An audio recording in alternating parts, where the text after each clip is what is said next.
Welcome, ladies and gentlemen, to another episode of State of Quake. As always, I'm PlagueTV, and Slip and Unkind are nowhere to be found. Thanks for joining us. Now sit back and let's see where the Slipgate takes us. Whoa, hold on a minute. Now, Slip and Unkind are here. You just can't take over the podcast because we invite you to be a guest. It's mine. It's mine now. No. Sir, sit down. But no, I really appreciate you guys having me here for episode 10. I can't believe it's episode 10 for you guys. I feel like you just started doing it, but you've been hard at work for months and months now. Yeah, I think we started like what, October-ish? Yeah, October. We started out doing it, pretty much weekly, but it is slowed down and it's going to pick back up. So that's good. And it's been at a time where Quake's had a lot of changes too. I mean, between the November patch, December patch, some of the community shenanigans and drama, a lot's happened over the course of the last 10 episodes you've done. I would say that is an accurate statement. And not much has happened as far as news goes over the course of November and December and January, but that's what we're here for. We're here to make some news. What we're good for. Good quality content, top notch. Contents per minute. We obviously know we have a special guest on the show, so how about take time to introduce yourself, give us a little bit of backstory, and so people can know who you are and why you're on here. Sure, yeah. So I'm PlagueTV or James. I've been a content creator on Twitch for January was my 3 years as a broadcaster, if you can believe that. Quake Champions is my first Quake title, and I did a ton of indie and variety before that. I've always loved working with indie devs and kind of hunting for new and interesting games out there. So most of my broadcasting has been around that. But prior to that, 3 years ago, I was a Counter-Strike main. That was the first thing I streamed. And then I decided that I enjoyed happiness. So I got away from the Counter-Strike community. I can't imagine myself going back, but I missed competition. I missed ranked first-person shooters. And I was kind of in the hunt to main a game again and go somewhere where I felt appreciated as a content creator. And eventually that led me to Quake. Where did you get introduced to Quake? It was actually PAX East in 2018. So I guess that's March, April timeframe, 2018. Bethesda's been doing this really cool thing at PAX is where instead of paying for show floor space, they'll just rent out a bar that's within walking distance of the PAX venue. So like in Seattle for PAX West, they basically bought out the Hard Rock Cafe for a couple of days. In Boston, PAX East, which is where PAX East 2018, where I was introduced to Quake, they did one of the hotel bars, but they basically just deck it out with Bethesda IPs. So pretty much any game that they publish, there's sort of stations for it. You can drink while you play games, eat some food while you play games. It's a pretty great setup, but that's where I first played Quake back in April. And then I was lucky enough to be invited to Bethesda's E3 showcase, which is where I met Tokyo Punch-Out when he was fresh off the stage, actually, after he was talking about some Quake business at E3, which was a really cool experience. And then from there on, I was kind of knew that I wanted to transition to maining a competitive first-person shooter, and I was meeting more folks in Quake kind of behind the scenes. I wasn't streaming it yet, but I was kind of dabbling in it on the side. Where that all came to a head was actually TwitchCon this year. I met Jahar and 40 Lions, who were super encouraging of getting involved with the Quake Open League. Talked to Zoot through that. He gave me a lot of great advice as somebody who was interested in casting, and kind of invited me in to start casting tournaments with Quake Open League. And around that same time, in mid-October, I decided that I was going to dedicate the channel to Quake Champions, and it's been all good times since then. So that's actually how I discovered you, believe it or not. It was from it was Open League. Yep. Man, I can't wait for Open League to come back, man. I know everybody is I've been thirsty for tournament announcements from the mothership. So tournament announcements, just community events in general, just like something to keep the community going. You guys have done a ton of that recently. Yeah, we've been trying to do that more often. We've talked about doing 2 events a week if we can. I know on our Twitch channel we've talked about even doing a league. Not really sure about that yet. We've kind of on a stalemate on that one. So about the events, we want to thank everybody who comes out and to participate in these and watch these. We've had a lot of new followers, some new subscribers, all that. So we want to thank you for joining us, and the people who've been there since the beginning, thank you as well. So speaking of the community events, we just finished hosting our last King of the Hill event last night. There were 17 participants that entered, so it was a long night for us. But the winner of that event at the end of the night happened to be Dramas. Congratulations to him. It was Dramas versus Brightly. and his clutch play. It was pretty exciting. He actually stole a round off of him. Dramas better watch out next time. Yeah, I'm really surprised Dramas joined us, but I'm glad we're getting more noticeable people in our tournaments, but we love the new guys coming in too. We had 2 almost brand new Quake duel players come in last night. They were low bronze, and you could definitely tell they were new because they're based on their movement and everything. But, everybody's got to start somewhere, when we're happy to let the new people join our events, because I know it can be frustrating and discouraging going into a higher ranked event and just get domination. And and I think that's what's wrong with some people that don't want to duel anymore. They don't want to get dominated. So I will say that, you're speaking to one of the reasons that I decided to stick with Quake as a content creator. And it comes down to the community. I think the community is fairly pragmatic and kind of understands that in general, right, there's toxicity in every community to some extent, but most of the time people are excited to invite new players in and encourage them to duel and show them the ropes. And you'll spend a lot of time losing matches when you first start out, right? But I think, at least for now, it's a fairly low toxicity environment. Some of it might be a symptom of the community size, but it was definitely a main reason that I was comfortable changing all of my channel's content over to Quake. That, and one thing that I'll say about Bethesda, and here comes, everybody commenting on this, be like, PlagueTV is a shill. She's a shill for the game. I've worked with a lot of indie dev studios over the last couple of years, and they're immediately responsive when you send them emails, right? Because they're small teams, but not that many people are pinging them. What I will say about Mortal or Tokyo Punch-Out or Sean, who's Bethesda's influencer manager, I've never sent them an email that went beyond 48 hours without getting a response, which to me, a corporate that size to be that responsive to a non-partnered, relatively small by viewership size Twitch broadcaster is unique. It's a testament to their responsiveness, in my opinion. They definitely want to support the people who are supportive of the game, for sure. Especially coming from content creators. I've reached out to both of them, and I can echo that it's also been less than 48 hours. Yeah, during business hours, it's within an hour. Sometimes, yeah, if they're really looking at their DMs or whatever it is. But I think that probably brings us to what is the state of Quake, right? I know we've got a lot of community focused commentary in that discussion point today. I'm going to let you take that, guy. That was a note you added for yourself, and I know you probably have a lot of thought on that. So, oh man, I'm going to let you take that over. Oh boy, I want to start out, people that are used to hearing me talk about this stuff, and I'm not a developer basher. That's not my game. Every dev, game, intellectual property, whatever, has stuff that can be done better. But it's on the community to keep their heads on straight too, I think. And there's been a lot of not keeping our heads on straight recently, if you pay attention to the Reddit or not, which has gotten more positive, I think. We're going from a real low base, but it's gotten better than it was around Christmas. But yeah, the community confidence crisis, I think that is, it saddens me because the patches that have went out, the November patch, the December patch, the content, I think, is directionally correct.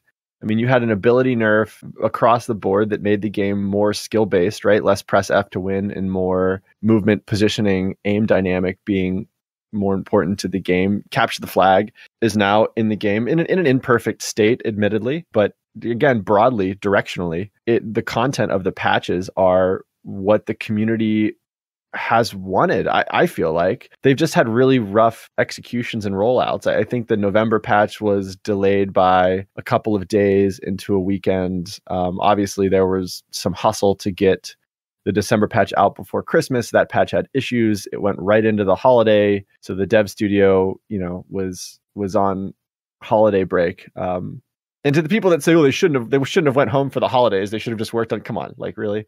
I'll criticize the decision maybe to try and to hustle that patch out.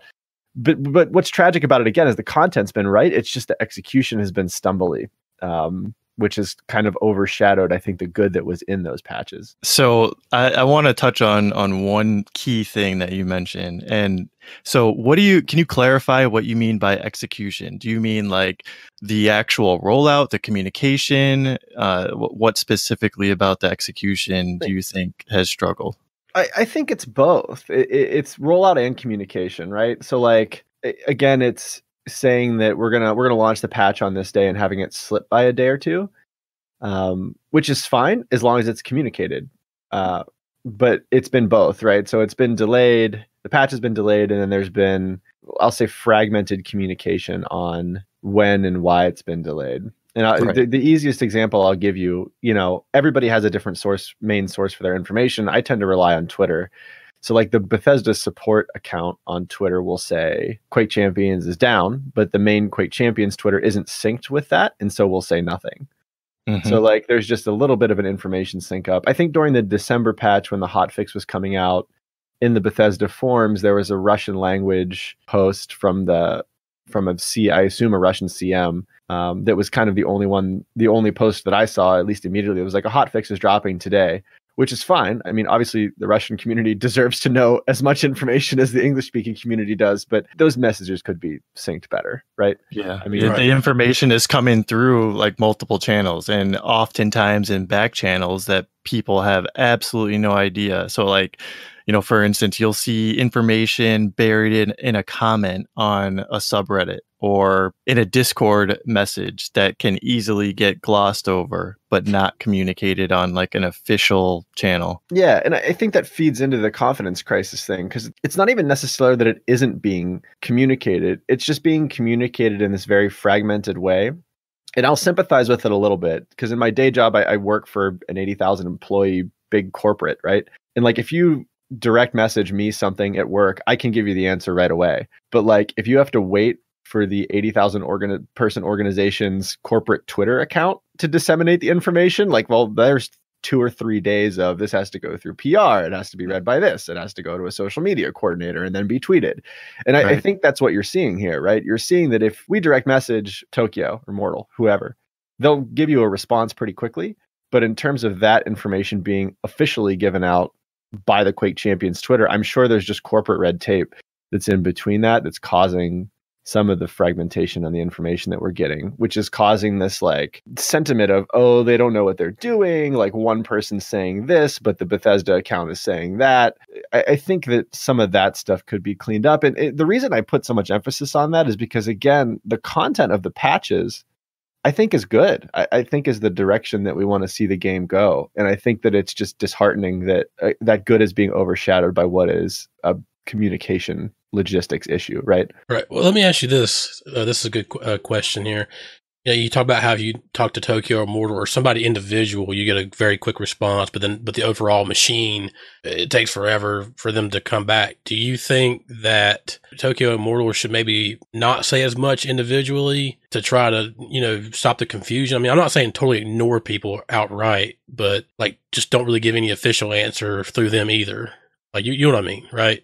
I don't know. I don't know if I'm willing to render an opinion on that, because I love how responsive they are. Right. I think it's awesome. And I think that they want to be as responsive as they are, because I do believe that their hearts and souls are in this, and they care about the community and they care about the game. And I would hate to see their voices and direct involvement with the community be squelched further, right? Because what that suggests is I would actually like to see them given the keys more.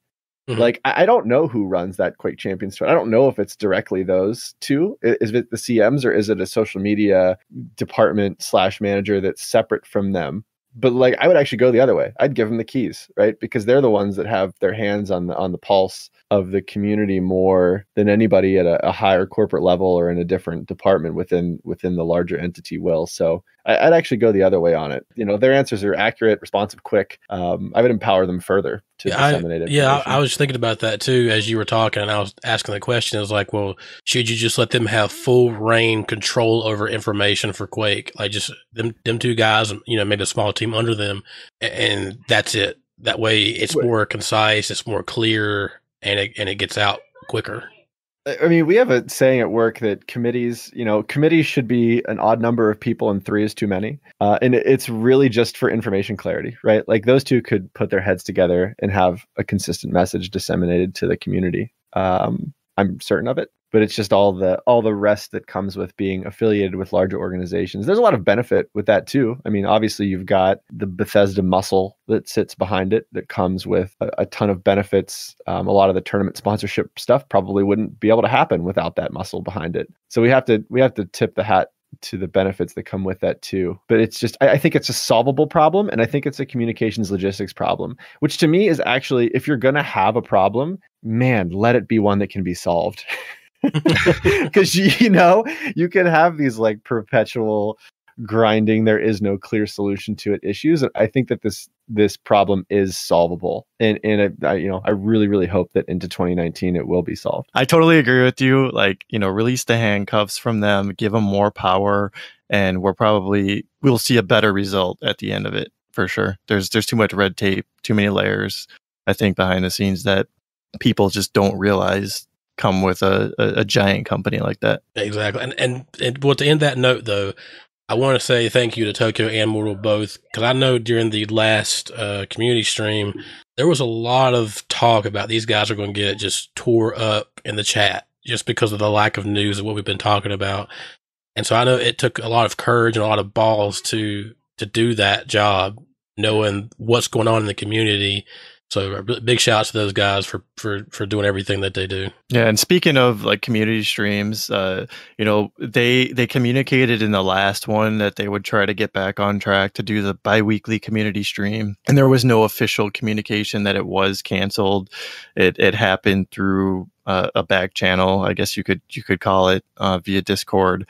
But speaking of news in general, I think that what excites the community is having something new to talk about, and guaranteed in the next one, like they need to start revealing some of the plans that go along with, creating excitement for the game. I know that they said that they're going to focus on improving the performance overall, but they need to unveil the curtain just a little bit, in my opinion, to give a peek of what is to come for this game. Because if you think back to some of the past community or dev streams, even when they gave like teasers to the gore system and Slipgate and capture the flag, things like that, like how much excitement and hype came as a result of that. Like, I think we need something like that again. I don't know what your thought is on that, but this could be like a plea to the community managers if they're listening. But yeah, no, that is my plea. I think it's sorely needed. What do you guys think? I'm with you on that. I will say that I'm not upset by the direction of the March. What I'm guessing is going to be the March patch being performance fixed, or being performance focused on fixing performance issues. And I think that, it's one thing to put marketing dollars in the forms of straight up marketing or broad tournament prize pools to try and get people interested in Quake. But like, if they log in and they have a poor experience because frame time or frame rate is inconsistent or load times are too long, whatever, like, not that those marketing and ad dollars are wasted, but they're not as effective as they would be if, had the game been a high quality experience when they logged into experience Quake for the first time. So, part of me is it's kind of like, put the horse before the cart kind of thing, where let's get the thing, log in, first 15 minutes of the game that you're playing it, you're having fun. You're not fiddling with settings. You're not, screwing around with processor affinities or whatever you have to do to make it work, right? Downloading drivers. You download it, it's installed, you hit play, and within the first 15 minutes, you're having fun. And that's, I think, how you keep people engaged and involved, especially if they're new to Quake, which is just the reality of what will be Quake Champions' future. Will be a lot of people that are new to Quake, which is okay. So I'm okay with it. It's hard in this content drought, though, man. It is difficult as a broadcaster too, because I want to stream Quake. I want to get people excited about Quake. They're just, what do you say? You can tell, we can tell this story all day. We can say, man, it's going to be a better experience for new players. Woohoo! But it's hard to get people that are already, in the trenches of Quake excited about that, because we want symmetric maps for CTF, or we want, whatever our extensive list of demands are. Yeah, lots of things on that demand list that will eventually, probably, hopefully get taken care of. But wishful thinking. Totally, yeah. But again, as frustrating it is to be in a little bit of a content drought, my hope is that they're putting their heads together there, right? And they're assessing the communication issues from the November-December rollout. They're assessing the, why when we patch the game does it end up getting delayed by 1 or 2 days? how can we plan these patch rollouts better to avoid that? I really hope that they're putting their heads together. They're taking the extra month basically and not doing a patch in February to give them that time. I mean, we talked about this a little bit off the podcast recording, was the Rage 2 interview that Tim Willits just did, where he was asked, I think it circulated on Reddit a bit, but he was asked, what has id spent its time doing? Has it been Rage 2 or Quake Champions? And his answer was Quake Champions. And I was like, ooh, that's an interesting answer, right? Not an answer that I would have expected, but encouraging. Oh yeah, I agree. And I kind of want to say that it's a sign of things are changing. I know this is, I don't know if you guys want to talk about it now, because I know we had it as a thought later on down the road, but it kind of opens up to a rumor, I guess you could say, that id is taking over all development for Quake Champions and Saber not doing anything with it anymore. I don't know if that's a good or a bad thing, like that could be a sign of transition, and along with transition, people tend to trip over their feet in transition if it's not a smooth transition. So you can only imagine, like, if this is a true rumor, like what is happening behind the scenes. And, if the timing of these rumors, I think the transition was supposedly happening around October or November. And that's when a lot of the performance things started leaking into the patches. At least, people being more vocal about it, then there could be a correlation there. And that has me a little bit worried that there has been a transition and there is a bit of stumbling. Yeah, I mean, on the positive side, this dispels the Reddit rage over, man, they just don't care. It's a cash grab, blah, blah. I mean, I think it dispels a little bit of that for that to be the end. Like, yes, Quake Champions is, despite this huge rollout of Rage 2 that we have coming up. No, actually, it's Quake Champions that our attention is on. So to the positive side of things, I can't see that being bad. I'm with you on the frictional. In the short term, there might be some pain as they change things, if that's what's actually occurring. But I think in the long term, I can't see that attention toward Quake Champions being a bad thing. Yeah, and there's people like on Reddit specifically, they immediately see that a dev team has changed from Saber to id and immediately think that, they're going to port the game to their engine. Right. And we have no idea. Who knows what that means? People don't realize like how much work it would take to completely don't worry, put it over to a brand new engine. So yeah, you just go ahead and strip all the plumbing and electrical wiring of your house out and then just replace that in a weekend. It's probably easy, right? Yeah, just put in somebody else's house. It should work. Yeah, easy peasy. Now, one thing I have to say, because I know we've talked about this off stream several times, because we keep mentioning Reddit a lot, and now we know my thoughts on Reddit. I love Reddit, man. I love them in all their anger. It is the cancer that exists in the community. I love Reddit. I do. I love it because I think that it is this, number one, I don't think it's a broad reflection of the entire community, right? I think that frustration and anger motivates people to put pen to paper. But what I do think that it is you see consistent threads of frustration, as inarticulate as they can be sometimes. You see consistent threads of frustration through the community. So I do think it's useful to key in on what the frustration points are, but you got to read into it, right? You've got to be like, all right, why is this person really saying this? And I think that leads to interesting discussions too. And that kind of transitions us into another point we had.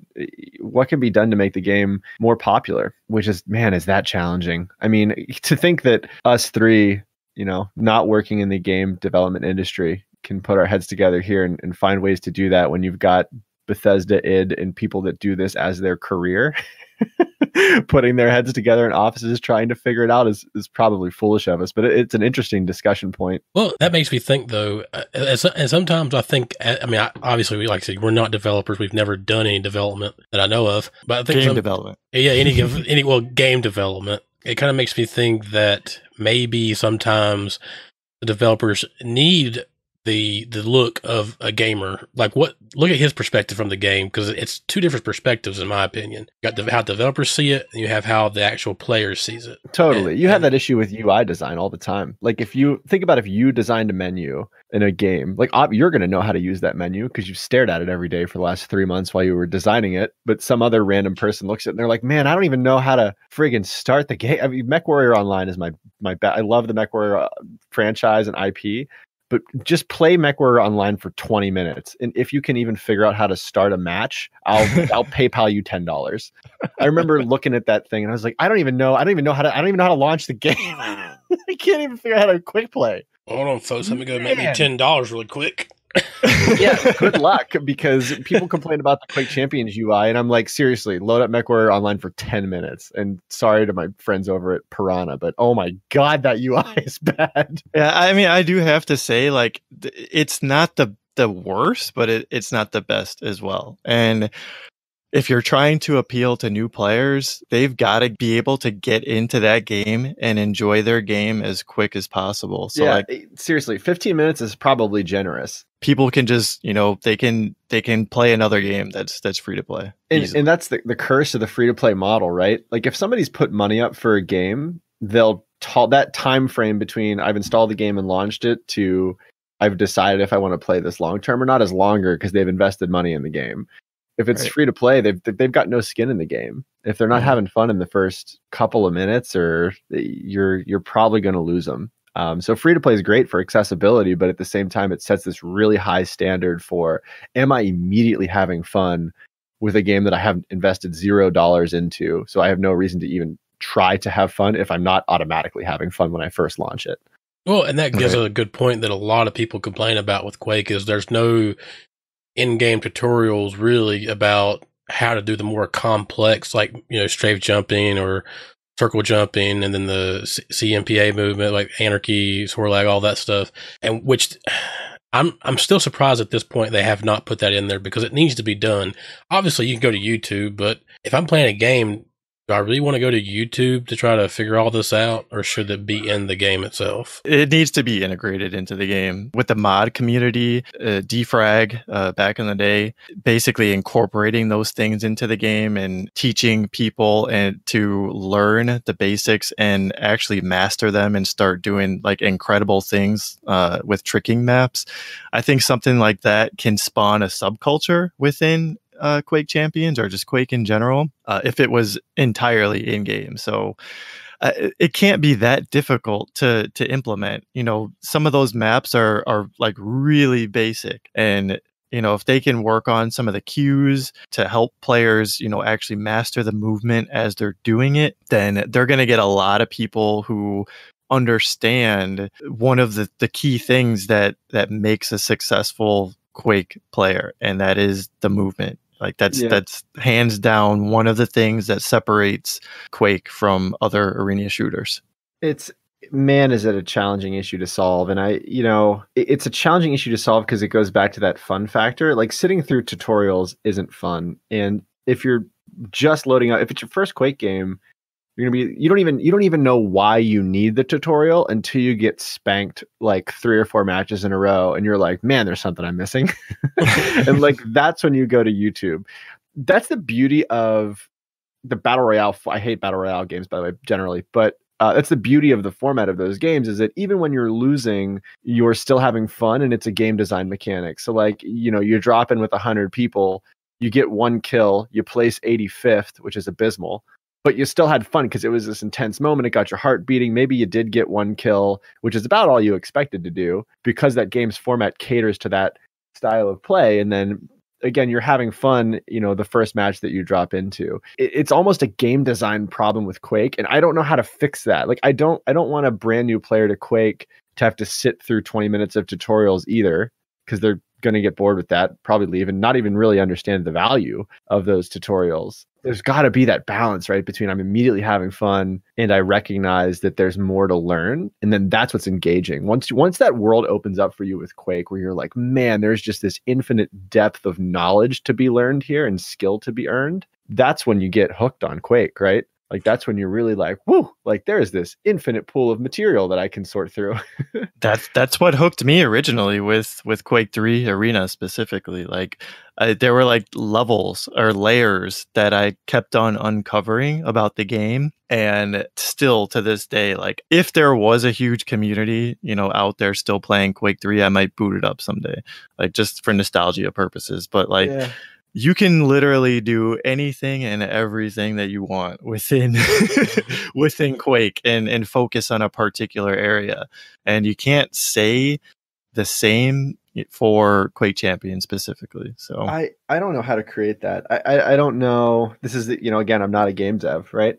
I don't know how to strike that balance between I want people to be able to derp around and have fun in their first 1 or 2 matches, but then also somehow slightly open the kimono to them so that they see like, man, here's the rest of this world, right? You could also be, learning this or mastering that. I don't know how to present that well to a new player. And I don't think anybody does, or else we would have a solution to it probably at this point. One thing I thought about, and I don't know if you guys ever did it. I did it just for the fun of it to see how they set it up. But when Quake Live come out with their tutorials, I don't know if you ever guys played those. I have not, no. Yeah, go play those, and they will tell you verbatim how to do it, and it's like a little obstacle course you had to go through. Mm-hmm. So it makes it fun to me. Well, I like Quake regardless, so I guess it's fun for me. But I think they could do something like that. It's already there were been touches done. of that. Yeah, well, like in the tutorial, the very first one where you're collecting, those things. It's teaching you the basics. They need to have level 2 and level 3 and level 4, level 5 of that basically inside of the game. I want to change the direction of this a little bit too. In one way that you can show people what the future looks like. There's a great video. It's actually on, I think it's on Mega Man X. It's by Sequelitis on YouTube that talks about how tutorials are presented to players and how they're fun and develop this intrigue and almost inspire players to want to get better at a game. Part of it is the pro scene, right? You're showing people how good you could be in theory. Like there's the video of Rafa that circulated recently where I think, was he playing against Sib, I think, and Rafa was on Slash and he's just like slaloming in between nail gun fire, somehow not getting hit by it. And I'm like, that is freaking incredible. As a new player, you're looking at that. Like I would have ate every single one of those nail gun shots to the face, just looking like Pac-Man out there, like wow, wow, wow, wow, just eating nail gun for days. Like there's no way I could do that. But it's cool that it's possible within the game and that through work and effort you can earn that level of skill.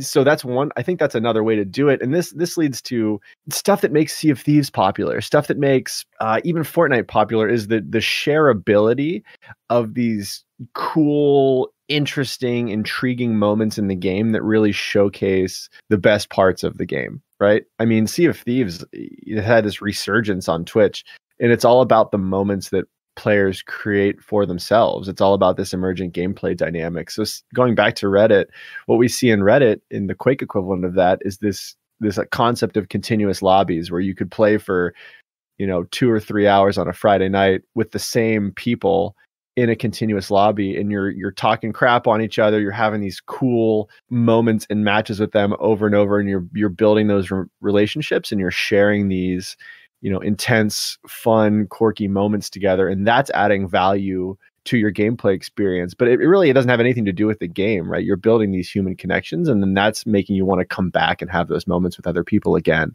And I again, not a game dev. I don't know if continuous lobbies are the only way to accomplish that, but it's something that I feel that within Quake it lacks. But things like what you guys do with your community tournaments, or what the Quake Open League does, or I know Jahar, Tasty Spleen, runs a bunch of King of the Hills, the Lions Dens that 40 does. That's what's building these moments that are recorded, that are memorable, can be replayed. One of the funniest moments from a recent Lions Den was actually Rafa realizing that you could throw Ison's turret through portals. Like, that's hilarious, right? Mm-hmm. Like, great moment, just a great moment. And that shareability right now, like, I wish the game had more tools for that, for those collective experiences. Yeah, people have been calling for in-game demos so that, if it wasn't recorded or broadcasted on Twitch, to be able to share those moments, or, to amp up the production level and create proper frag videos. That was a huge thing back in the day on YouTube. I used to look at Quake 3 frag videos all the time to get inspired, to learn, the possibilities of the game. Right. And I think that's a way you can show a new player that without having to sit them in a tutorial or even design a tutorial where that stuff is right in front of them. Yep. It's not, man, I want to be that, right? I want to be that good. I want to serve as an inspiration tool and not just like teaching them how to play the game. They also need to be inspired. Totally. Well, to talk about your continuous lobby and the moments you create, it makes me start to reminisce of Quake 3. Because obviously, we had dedicated servers. We could just pop in there all the time. And there was this one particular server that I played on majority of my time.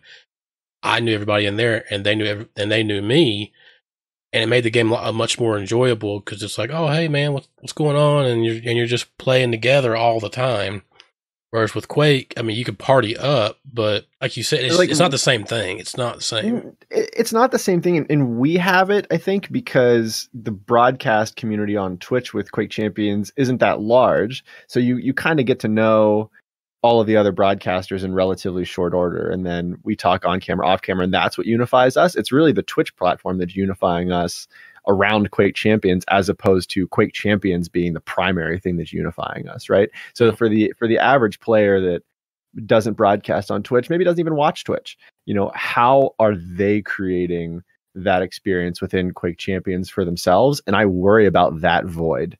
How does that void get filled? Because as content creators, we have a role to play in that by putting out hopefully high quality Quake content or running community tournaments. But Quake Champions on its own, I think, has a role to play in filling that void for players as well. Do you think that if those tools existed and they were accessible to everyone from the start, and people could easily share that stuff out with their social networks, do you think that would have a huge impact on the game? And there are other games out there that don't necessarily have those tools, but they are extremely successful. So how important is shareability in general for sharing content, within the gaming industry?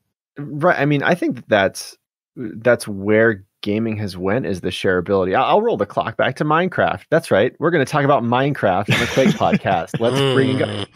It's just digital Legos. There's not when we really roll back the clock to what Minecraft started as, it was just like, you put blocks around. But what got that to be popular was people were building these crazy, incredible things and then sharing it somewhere. And people were like, oh my God, they built a friggin' replica of New York City. That's nuts, right? That shareability is what has kicked off the popularity. And I think that Battle Royale had that too. People would, win against these incredible odds, 1 versus 100 other people, right? And then winning it and sharing that moment in the exhilaration that comes with that moment. That shareability is what drives games now, I feel like.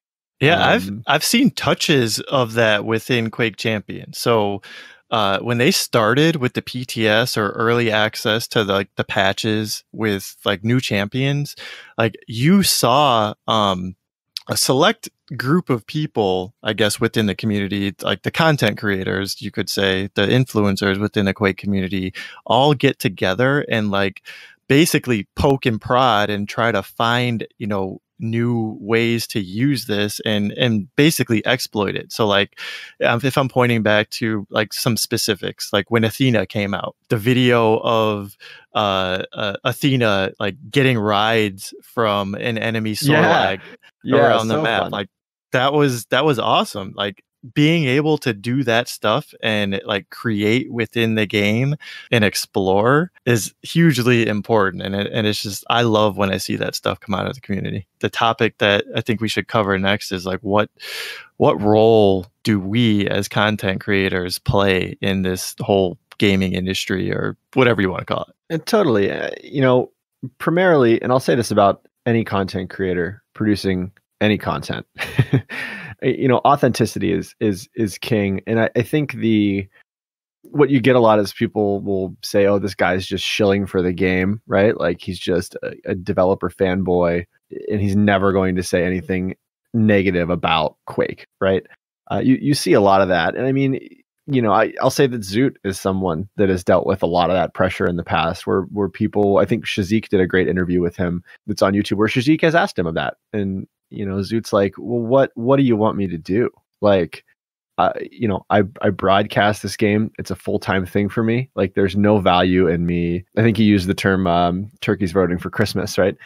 You know, why go live and just be negative all the time? And I want to go back to what we started this with. We talked about how the patch content has been directionally correct in the November and December patch, but the rollout's been rough. So like, what can you focus on as a content creator? You could say, man, their communication's terrible, and this is terrible, and that's terrible, and the community managers aren't doing this, blah, blah, blah. Or you could say, you know, the content of these patches is actually pretty legit. Yeah, there's this communication issue, but let's focus less on that and more on directionally where the game is developing and going.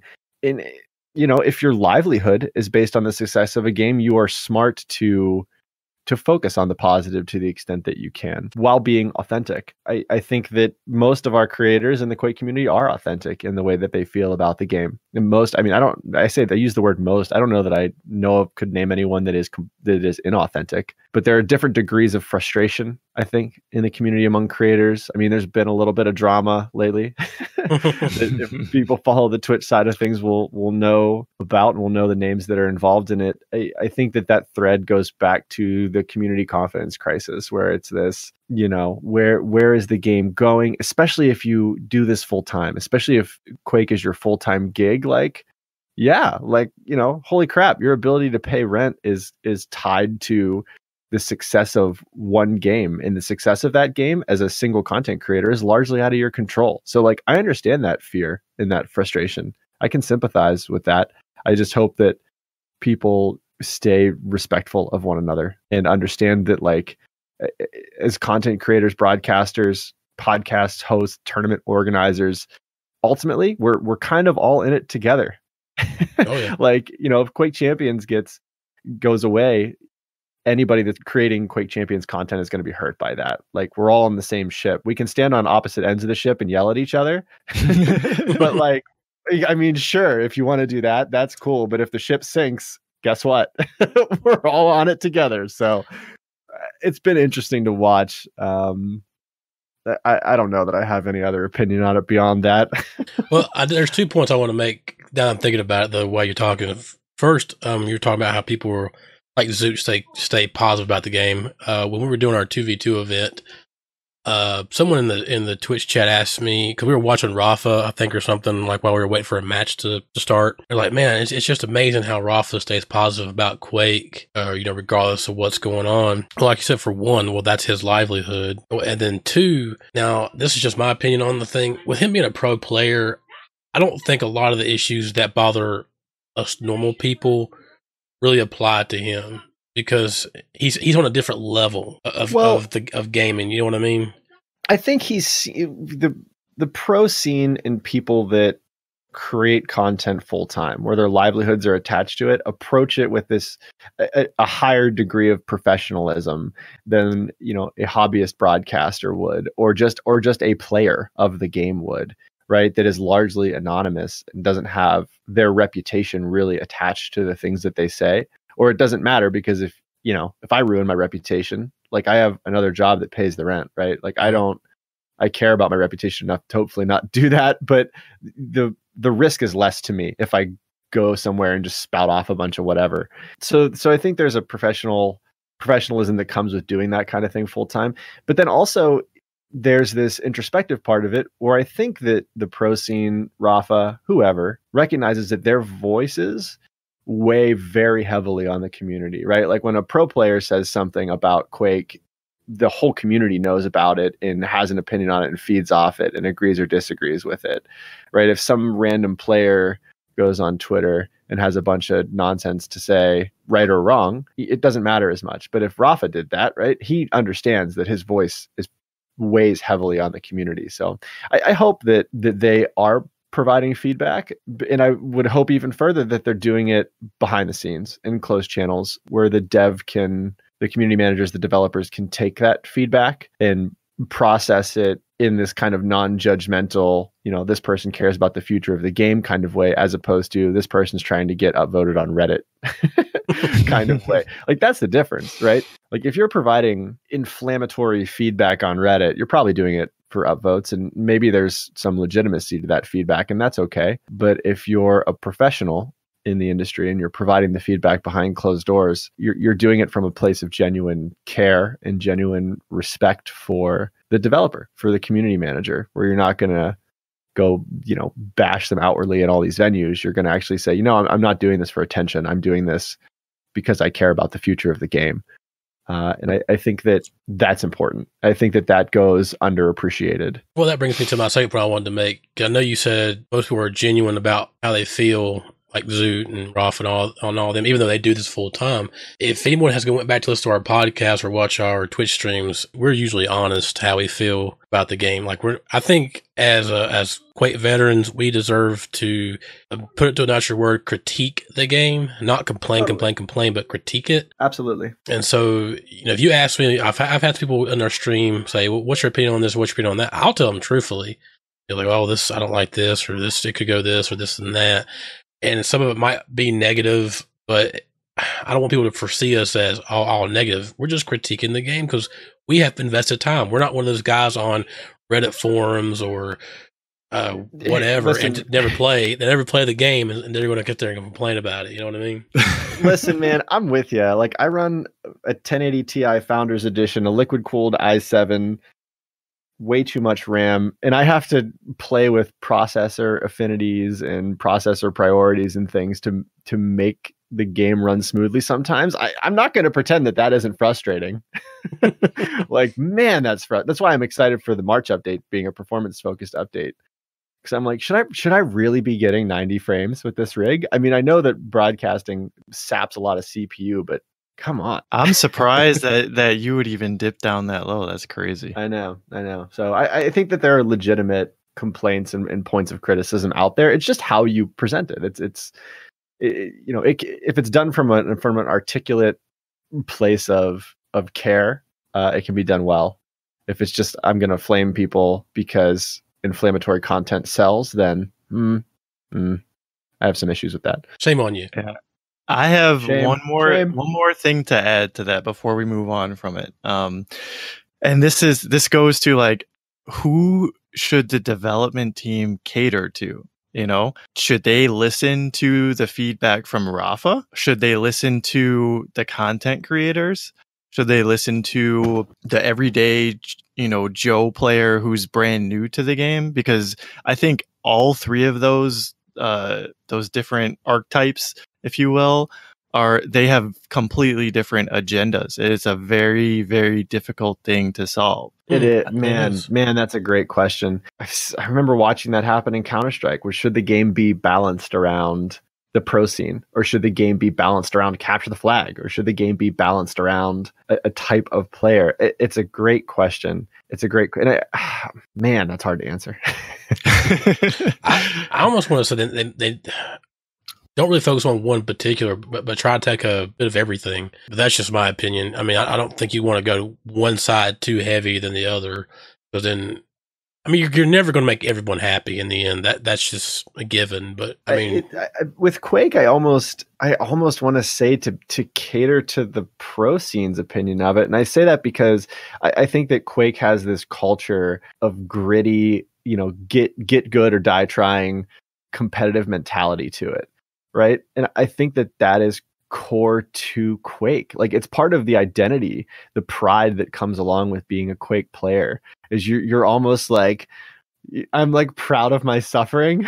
Like, trying to learn Quake Champions is not an easy feat. And there's this sense of pride that comes along with that. I worry if you try to cater to everything, you end up with this diluted product where, like, nobody's quite happy. Like, the pro scene isn't quite happy with press F to win, though that makes the game probably more fun and arcadey and easier to jump in for a new player, because you've got this wild card in this, like, you can just shove people from across the map and it's good times, but it's not necessarily like Fortnite has that right now. You watch it in Fortnite, right, where they put that sword in, or they'll like literally patch the game like within 18 hours of a competitive tournament, and the pro scene's like, God damn it.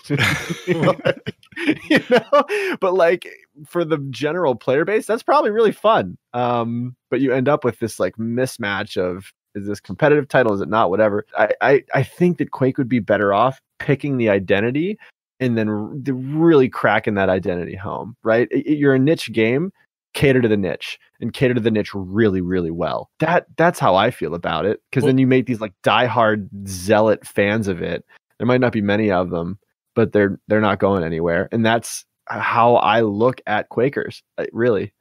From someone that came out from outside of Quake and was more recently introduced to it, that's how I look at you crazy people. Well, and here's a good question for you. Where do you see Quake Champions in 2 years?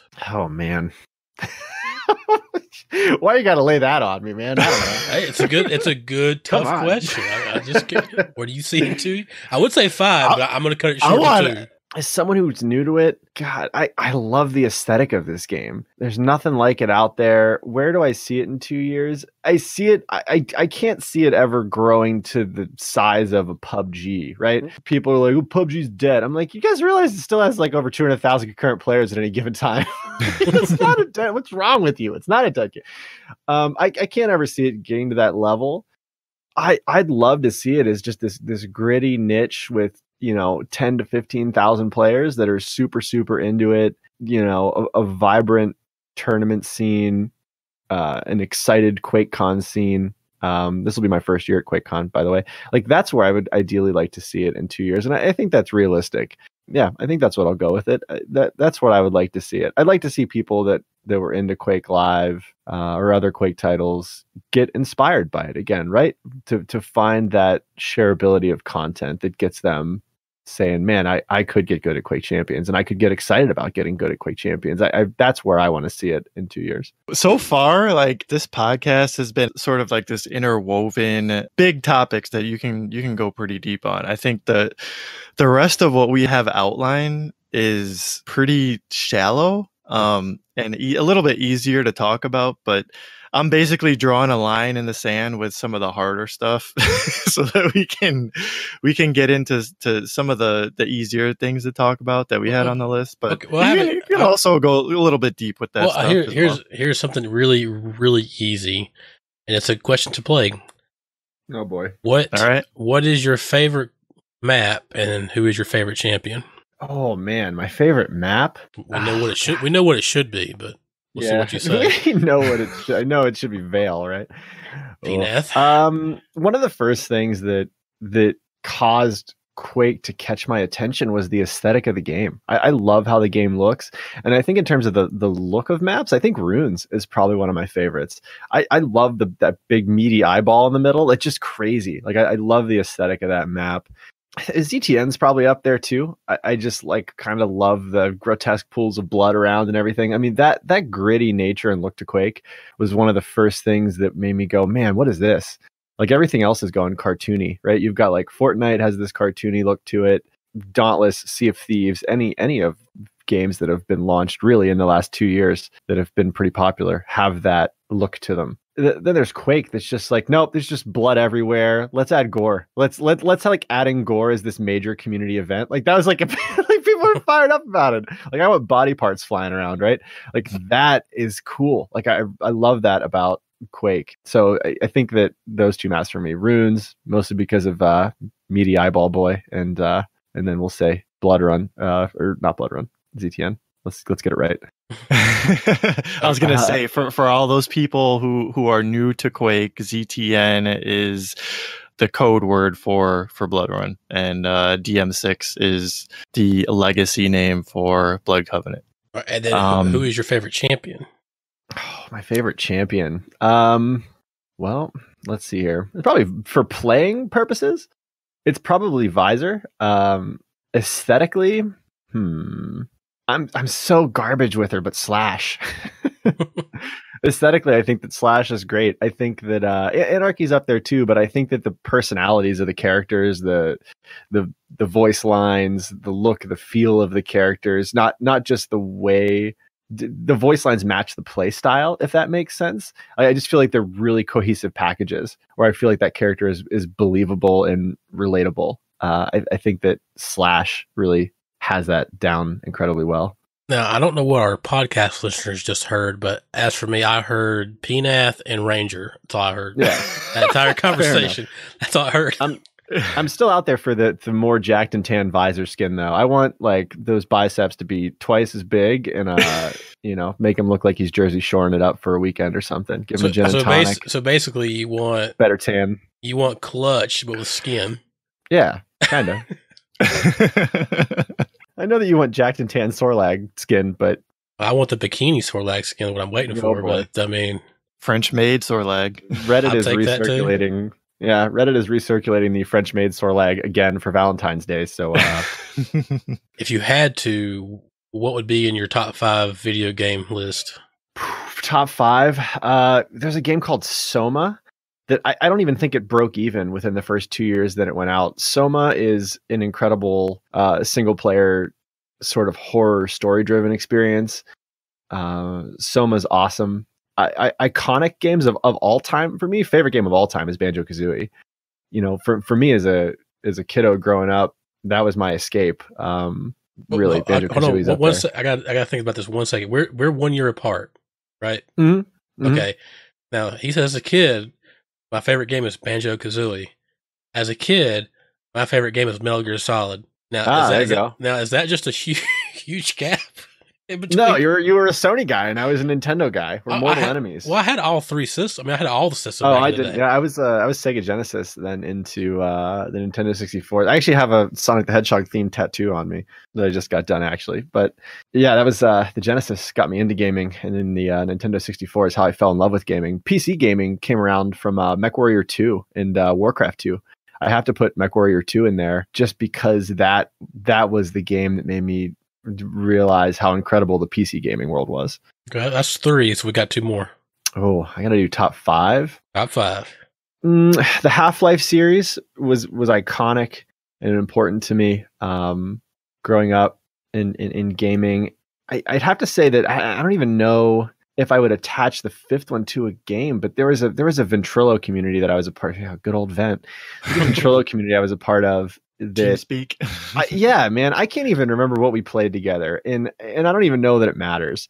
Probably Counter-Strike. But growing up, I was the young kid in the community of 25 to 30-year-olds at the time, and for whatever reason, they were super accepting of me being there, and we played a ton of stuff together. And like that was when my passion for communities started. Right, like I was into PC gaming at the time, but probably through Counter-Strike and through that Ventrilo server, which was called AshIam. I don't think it exists in any form anymore. Is when I was like, man, the communities that can form around games are just the coolest and the most rewarding things to be a part of, and then just life got a little complicated. I got busy and I was out of gaming for a long time. But then when I came out of that, and Discord was around, I wanted to do that again. I wanted to build communities, to be on Twitch, to be a part of that again, and eventually settled in Quake, right? And here we are. So I'm going to have to say for your last game, I think you mentioned 4. For the last one, you kind of had to say Counter-Strike because it kind of got you to where you are today. Yeah, totally. I think that I would say that Counter-Strike was the first competitive, maybe StarCraft, maybe Warcraft 3, probably Warcraft 3 and Quake, or Warcraft 3 and Counter-Strike, in terms of games that got me interested in being competitive, and caring about the pro gaming scene. It was probably one of those 2. They might fight for 5th or 6th in terms of the influence they've had on my trajectory in the gaming world. Now, I got one last question before we move on to the next topic. Tough question. I'm expecting. I think I know your answer. Another one, huh? Yes. Yes. Who is your favorite streamer /caster? Oh man, my favorite streamer /caster. That is a great question. I know who it should be. I mean, twitch.tv/stateofquake. I mean, duh. Oh, yeah, right. God, man, I have to give it to people that have been, I think, true friends and allies to me throughout this entire 3 years of content creation that I've done. And having not discovered Quake until later in that, there are people like Nerdy Netty, variety broadcaster. I met her over a year ago now at PAX West.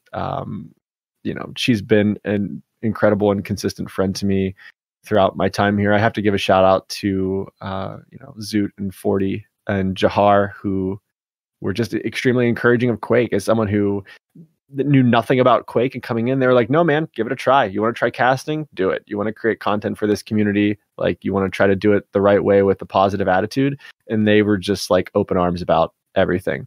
And that has been super encouraging. I'm trying to think of, there are other people that were involved in Infirmary Gaming Community, which was one of the earlier projects that I did. Graphics G's in there. I've known him for over 3 years. Man, there are a lot of people, and it isn't even necessarily their casting. It's them as humans and them as just valuable friends to me in gaming that I appreciate so much. Now, once again, I don't know what the podcast listeners heard from all of that, but I heard State of Quake, and I heard Slippin' Unkind. That's all I heard. Yeah, there you go. Goes without being said. Okay, now we could get back into our next topic, which this has always been a heated debate, I think, ever since Quake Champions come out. Dual format. What do you guys think? I mean, I know we've discussed it in our past podcast, but since we have a guest, we definitely want to hear your opinion on this. He's. I don't think he's qualified. No, I'm unqualified. I never played the old dual format. So that is true. That is true. Heck, if I know what I'm doing. Well, how do you feel about the current format? I mean, if you put it this way, would you change it if you could? I know what the old format was, though, even though I didn't experience it directly. Which I think that does make me unqualified, frankly, because I think there's a feel to experience something directly that is important and is relevant. How do I feel about the current dual format? I think that the current dual format is more palatable to viewership. I think the old format is a bit. There's a beauty to it being separated by rounds and by maps, so that a viewer that doesn't know anything about Quake can grasp it and understand what happened in one round, as opposed to this, continuous running clock with a frag count where people are kind of scrambling around the map and I don't really know what's going on. I think it's a little bit easier on viewership, especially people that aren't incredibly familiar with Quake in its current format.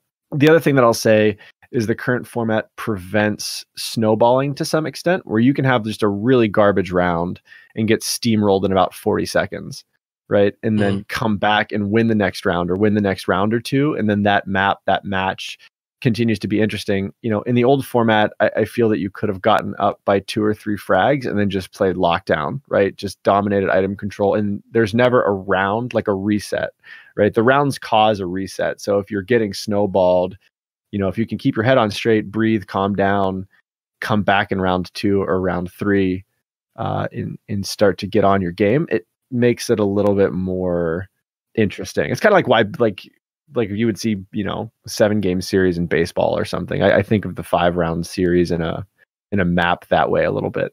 Well, that actually put a point. Last night we had a guy come in. He played PNAF, best map in the game. Mm-hmm. And he did not like the current dual. He wants a dual format change now, and the reason why is because he was just getting bad spawns. Like he would get killed. Well, yeah. And then just immediately run in. Like as soon as he spawns, he runs right into the guy. Well, this guy's got all the weapons. You have nothing. Then you're immediately killed again. So I understand the frustration, but I don't really know if that should be a format change or should that be like something in the code with the spawn system with the current format. It's that, but it's also awareness in playing around it as a player. Like you do have those couple of precious seconds of basically kill cam when you get fragged, where you can kind of see the direction the other person's going in. And if you get that awkward spawn near LG in Vale, like you've got to know, get the hell out of here.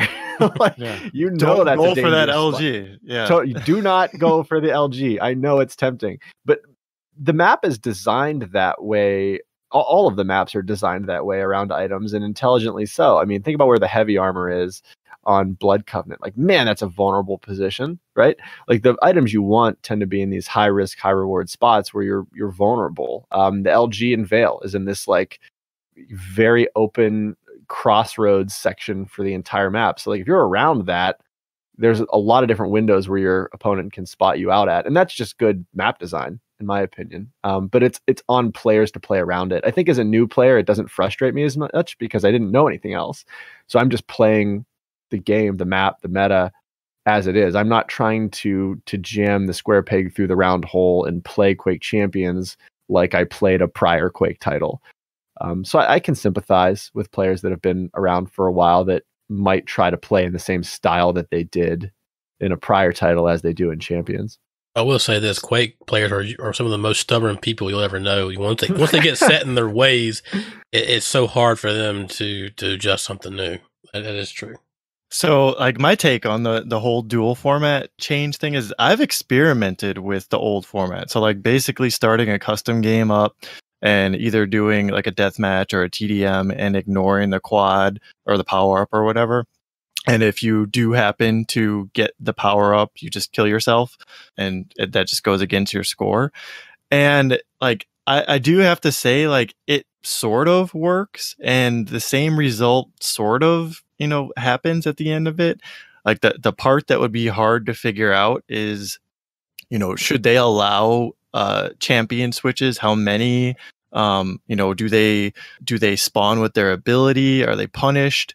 Like, those are things that would have to be addressed in order for the old duel format to work inside of Quake Champions. So, like, I think it's a matter of like people actually testing it out to see if it actually works and if it's actually enjoyable within the current system. Like, it's a really tough thing to balance with different stacks, different abilities. You factor in the recharging of the abilities. Those are all things that weigh on the old classic duel format. You could say that, the classic duel format, everybody's ranger or everyone's visor, and you can't even use abilities. But I don't know. I'm all for adding different modes as long as they're experimental in nature, and that we have the proper amount of players inside of the community to support that. Because I know one thing that Slip is adamant about is like not splitting up the community and not having, one pool of duelers versus another, that sort of thing. Yeah, I think if you try to do two formats at one time, that's just asking for more issues down the road, especially with queue times. There's no point in that. It's either you need to just keep the old format or the new format, the current one, and people just learn to play it like they have been doing, or you try to do a mix of new and old, experiment with it. If it works, we'll implement it, but don't split it down the middle. How about this? What is, and this question is for both of you guys. As far as the duel format goes, right now you can only do ranked duel, and in the past, there was no rank attached to it, and I think there were a lot more players that actually dueled at that time.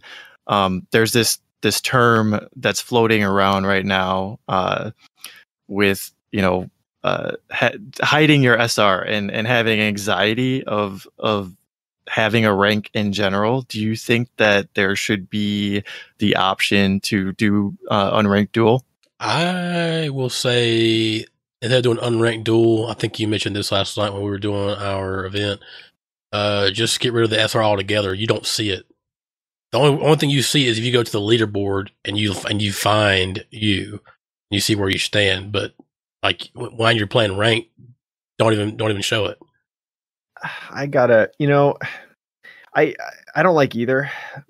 I don't want to see an unranked duel mode added, and I don't want to see the SR hidden either. And I just feel like it just feels anti-Quake, right? It gets back to that get good or die trying gritty nature that the heart and soul of Quake has.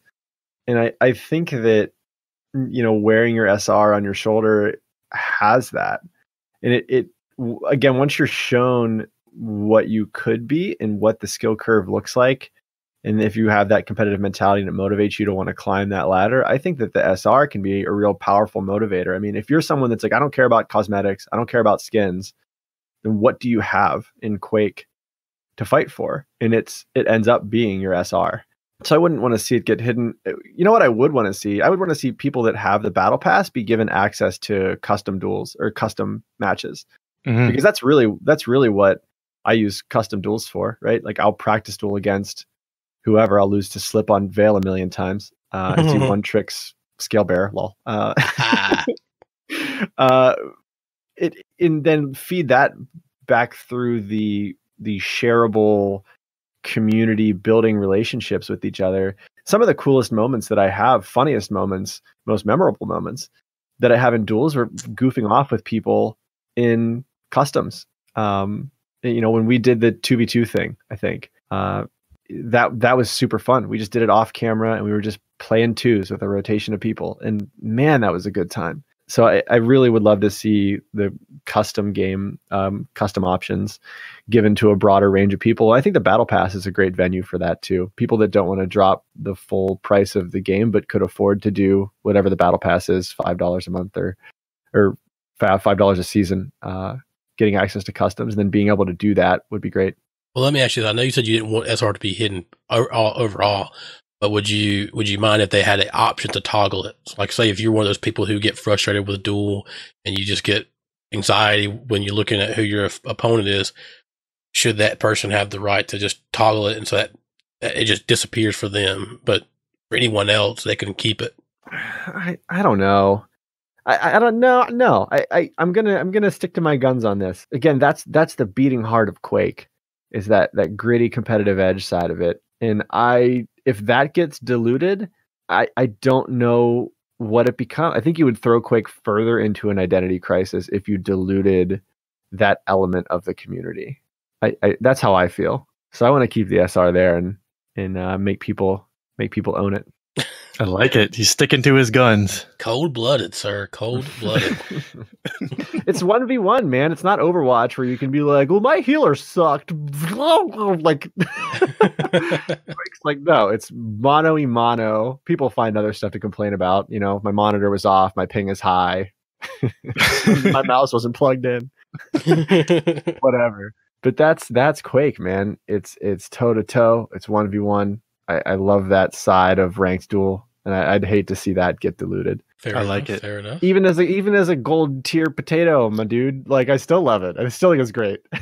You sort of touched on the Battle Pass and including other incentives besides cosmetics, and I don't want to spend too much time on this, but the linear progression, I think was a good move. It removed the randomness of achieving items for the game, but at the same time it uncovered the farmability of the game, and that's something that I don't like about the linear progression or the Battle Pass format, is having to grind your XP to unlock items or just to achieve anything in the game, because you get people that are playing the game without the true intentions of enjoying it. They're basically just going through the motions to unlock something. They might be enjoying the game after that, but it's another number that someone is trying to achieve, and it pertains to a different subculture.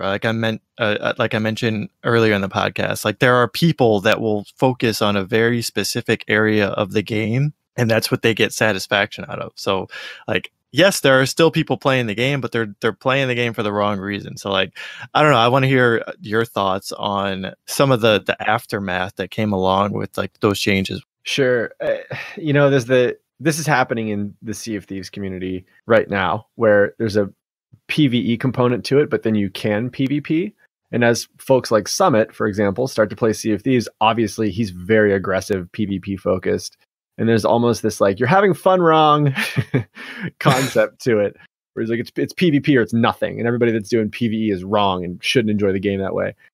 I want to avoid that too. But again, as long as the cosmetics and other Battle Pass whatever exists in a way that does not disrupt the core. Again, it's about dilution, right? So if the competitive scene, the gritty toe-to-toe junkies that want that can enjoy the game without the Battle Pass or other stuff getting in their way of doing it, then that content's fine, in my opinion, because there are going to be people that enjoy playing Quake casually or for completely different reasons that a duelist might play it.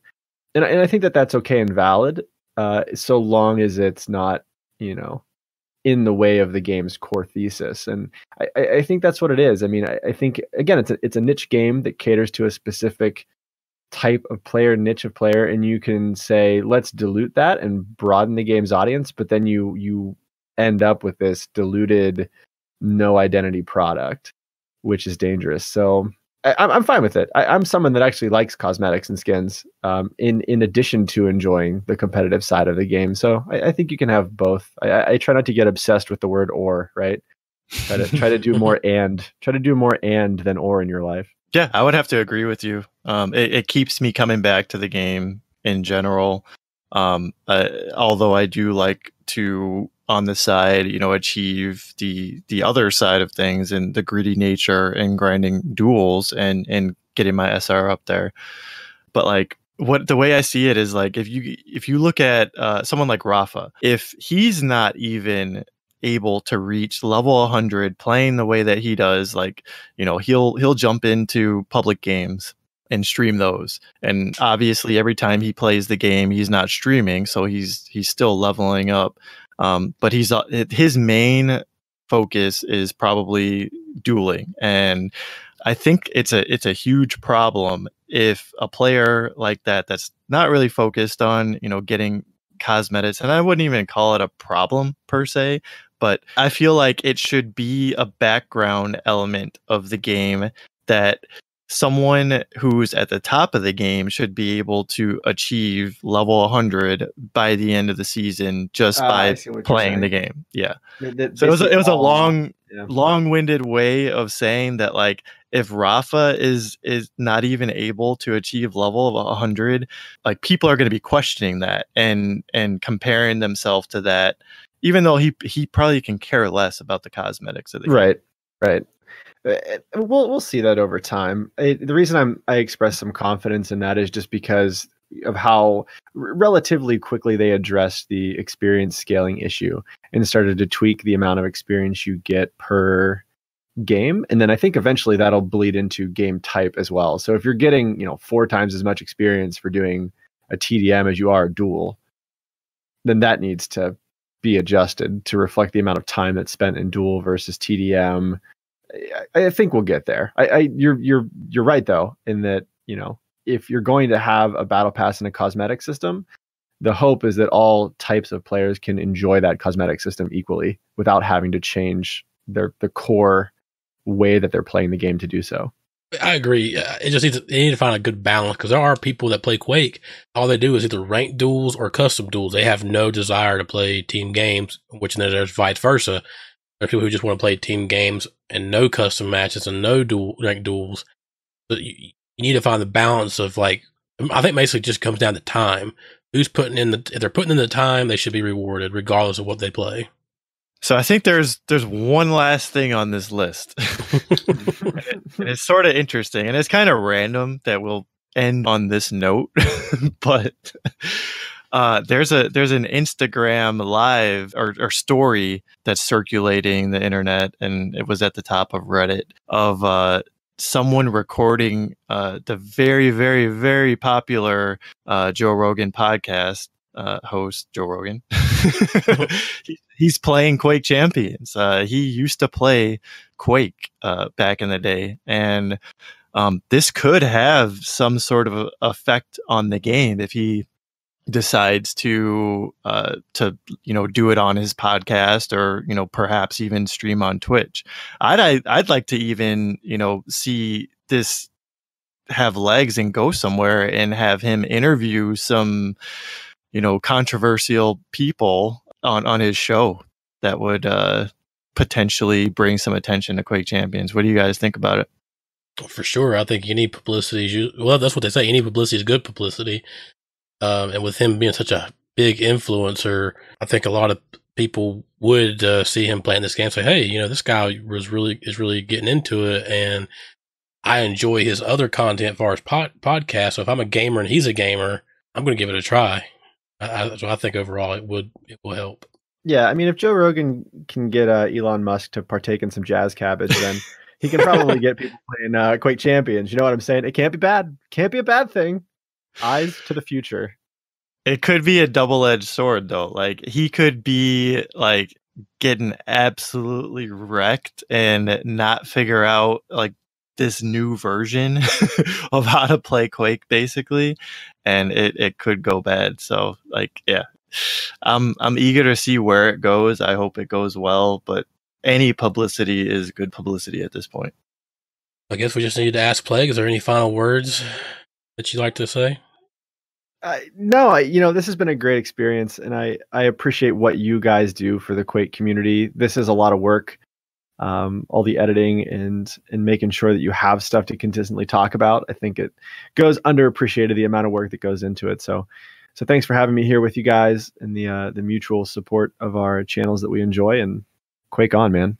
But now, before we do, you were talking about a charity thing you were doing earlier, and I do want you to shout that out. No, yeah, I appreciate it. I'm basically a volunteer community manager on live services, so Twitch Mixer, whatever, for To Write Love on Her Arms, or TWLOHA as we call it. They're a suicide, depression, self-harm sort of awareness and prevention organization based out of Florida. If you were a pop punk or a punk kid like I was growing up and did Warped Tours, you probably saw them at alternative music festivals.